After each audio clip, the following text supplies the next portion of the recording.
तो चलिए प्यारे बच्चों, आज के इस वीडियो में 8th ग्रेड अभ्यास पुस्तिका अध्याय 4 क्या बताती है हमें किताबें और खबरें। यहाँ पे इसके क्वेश्चन आपके सभी देखने वाले हैं। देखिए, पहला क्वेश्चन आता है आपका, वैदिक काल में सोम शब्द का अर्थ क्या है। आपका इसमें देखिए 4 ऑप्शन दिए हैं, तो आपको आंसर यहाँ पे देखिए, यहाँ पे पौधे का नाम आपका इसका आंसर करना है, देवता का नाम, स्थल का नाम और समुद्र का नाम आपका आंसर नहीं होगा। इसके बाद देखिए सेकंड क्वेश्चन, इनाम गांव में जो महापाषाण काल की कब्रों के लिए जाना जाता है, वर्तमान समय में किस प्रदेश में स्थित है। तो आपको जो इनाम गांव है, ठीक है, इनाम गांव महापाषाण काल की कब्रें वो आपका महाराष्ट्र में है। ठीक है, तो यहाँ पे देखिए महाराष्ट्र में औरंगजेब यहाँ पे शासन कर रहा था, औरंगाबाद इसी के नाम पर बसाया गया था। बाकी आपका कर्नाटक, आंध्र प्रदेश और मध्य प्रदेश आंसर नहीं होगा।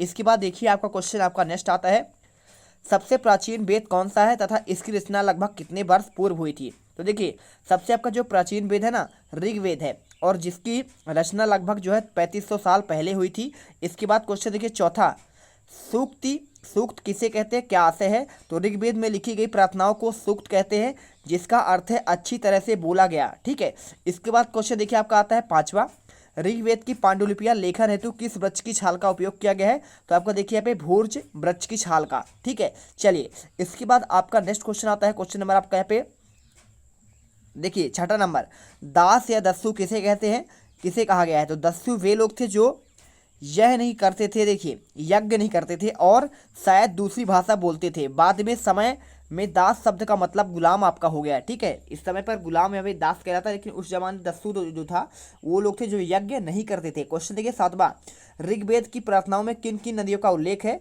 तो ऋग्वेद की प्रार्थनाओं में यहाँ पे प्यास और सतलुज, ब्यास लिखा है। ठीक है, प्यास नहीं है, ब्यास है। तो व्यास और सतलुज नामक दो नदियों का आपका उल्लेख है। इसके बाद क्वेश्चन देखिए आपका आठवां दिया है, महापाषाण के निर्माण के लिए कौन किस प्रकार के कार्य करने पड़ते हैं। तो महापाषाणों के निर्माण के लिए लोगों को गड्ढे खोदना, शिलाखंडों को देखिए ढोकर लाना, बड़े पत्थरों को तराशना और मरे हुए मरे हुए को दफनाना आदि कार्य किए जाते थे। इसके बाद देखिए क्वेश्चन आपका यहाँ पे आता है 9 नंबर, लिखा है महापाषाण काल में एक से अधिक कंकाल मिले हैं, किस बात को स्पष्ट करता है। तो कभी कभी महापाषाण में एक से अधिक कंकाल मिले हैं, यह दर्शाते हैं कि शायद एक ही परिवार के लोग एक ही स्थान पर अलग अलग समय पर दफनाया गया हो। ठीक है, इसके बाद देखिए यहाँ पे क्वेश्चन आपका 10वां आता है, इनाम गांव में पुरातत्वविद किन किन खाद्यान्न के बीज मिले, उनके नाम लिखिए। तो देखिए गेहूं मिला, जौ मिला, चावल, दाल, बाजरा, मटर और आपका तिल मिला।